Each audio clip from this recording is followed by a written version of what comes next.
Welcome back, guys. We are going to be reading Minecraft The Island. This is chapter 7, and it's titled Take Life in Steps. And it's on pages 77 to 86. Hope you guys are enjoying this book, and if you are, make sure you stay tuned for the next chapter. Smiling up at the sun, my stomach brought me back down to earth. I wasn't too hungry yet, but now that I'd eaten all I had left, the search for food had to be today's goal. The first seeds I planted were higher than the others, not by much, but enough for me to try harvesting them. People ate sprouts, right? Alfalfa sprouts, Brussels sprouts. Maybe there were some new kind of. I didn't get to finish the thought. The second I touched the shoots, they turned right back into seeds. All right, I thought, putting them back in the ground. So they just need a little bit more time. No big deal. There still have to be more apple trees, I reasoned, picking my way up the hill. I just haven't looked hard enough. I poked my head over the top and came face to face with another giant spider. Gah! I gasped, instinctively jumping back out of control. I toppled down the hill, bounced off a rock, heard a sickening snap, and landed hard on the sand below. Pain shot up my leg as I hobbled back to the safety of my bunker. This isn't right, I thought, slamming the door behind me. This is daytime. Peering through the door's opening, I waited for a flash of legs and eyes. They never came. I opened the door nervously, tried to look in all directions, then took a tentative step outside. And that first step scared me worse than any spider. My ankle still hurt. My hyper healing wasn't working. Of course, I should have expected this now, that my stomach was empty. But to actually have it happen was terrifying. Worry rose up on my bubble realization. I was just a mere mortal now. Any major injury, any accident or monster attack could be the end. I tried putting weight on my injured leg. White, hot nails of pain jabbed through my ankle. What was I going to do now? If I couldn't outrun the spider, just one of those vicious bites would finish me.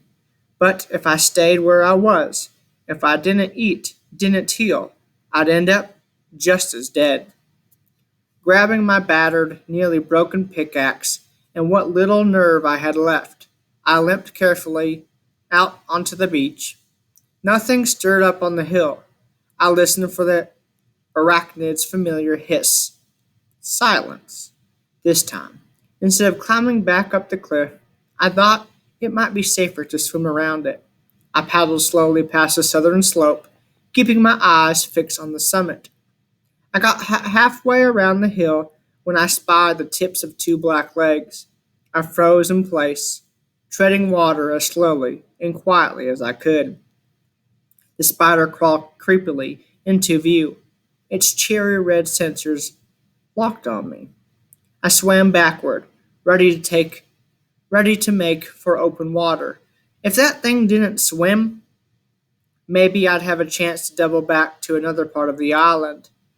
I got a few strokes away before I realized that the arachnid wasn't coming after me. For a moment, we remained frozen, silently trading stares. Clearly, it saw me. So why wasn't it attacking? Did the light blind it? Or was it something to do with the day itself? Were spiders only hostile at night?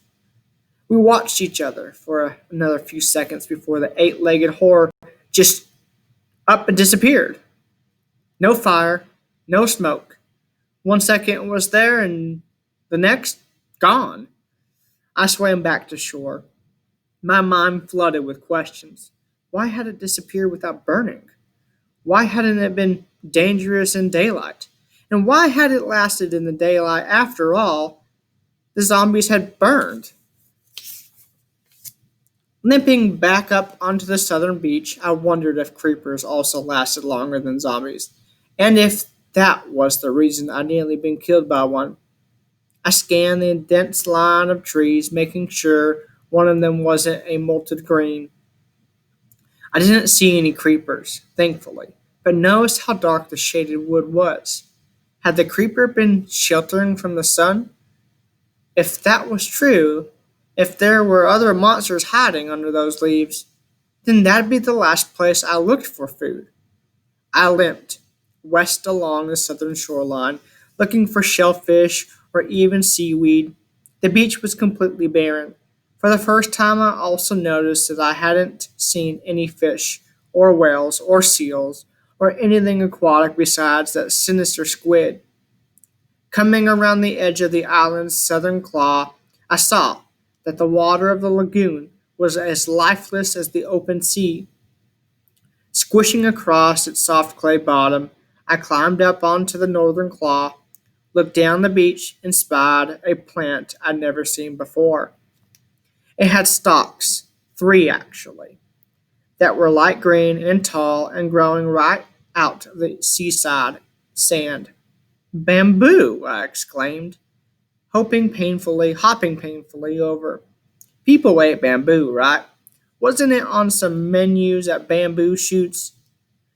If this wasn't the mature version, then I could surely find a way to replant it and eat the shoots.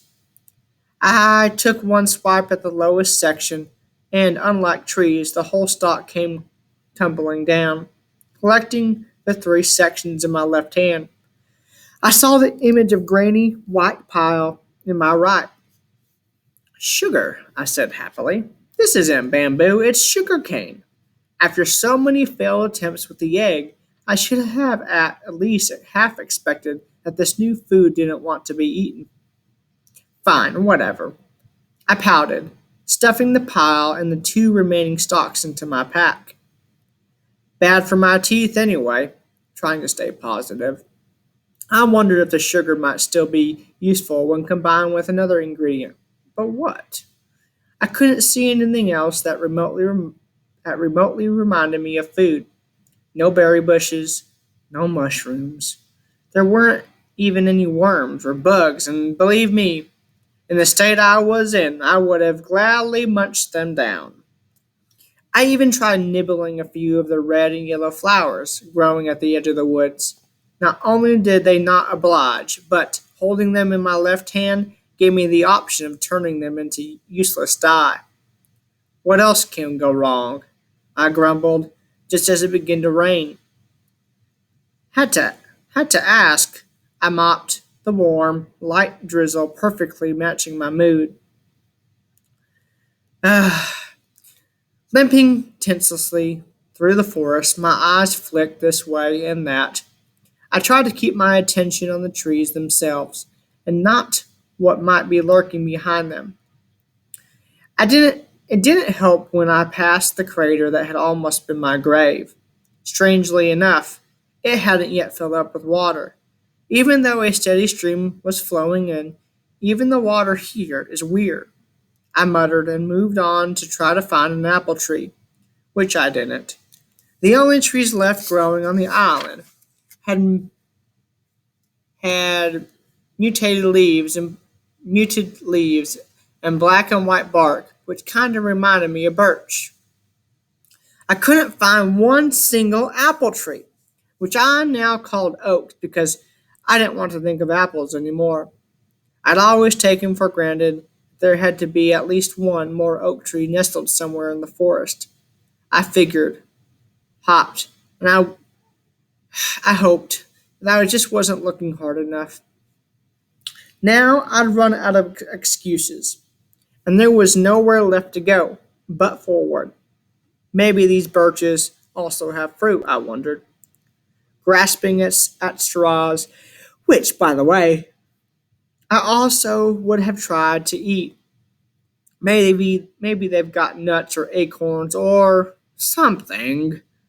With growing desperation, I punched out a few blocks of the nearest tree, whipped up a crafting table, and then a stone axe.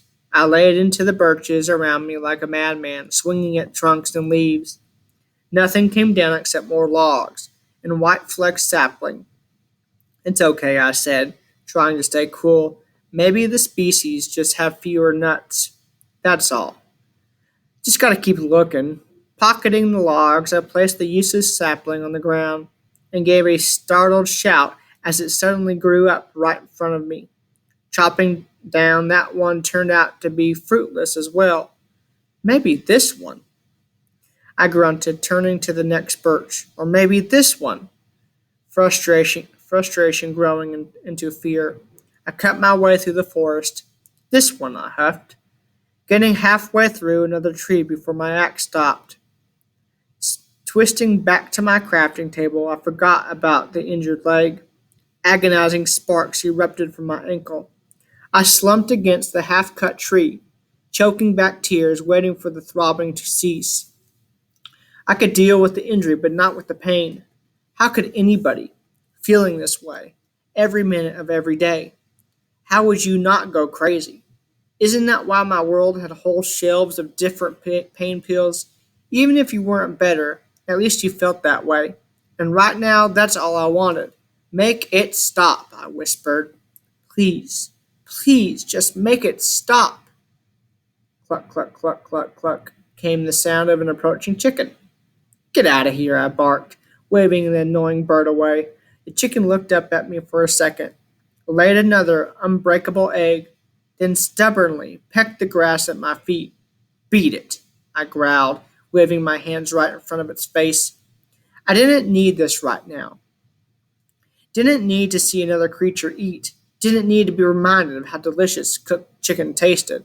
Come on now, I mean it, I commanded, shuffling over to my crafting table, and it continued to follow me, pecking away while its clucking rang in my ears. Go, I shouted, my fist its clocking in the beak.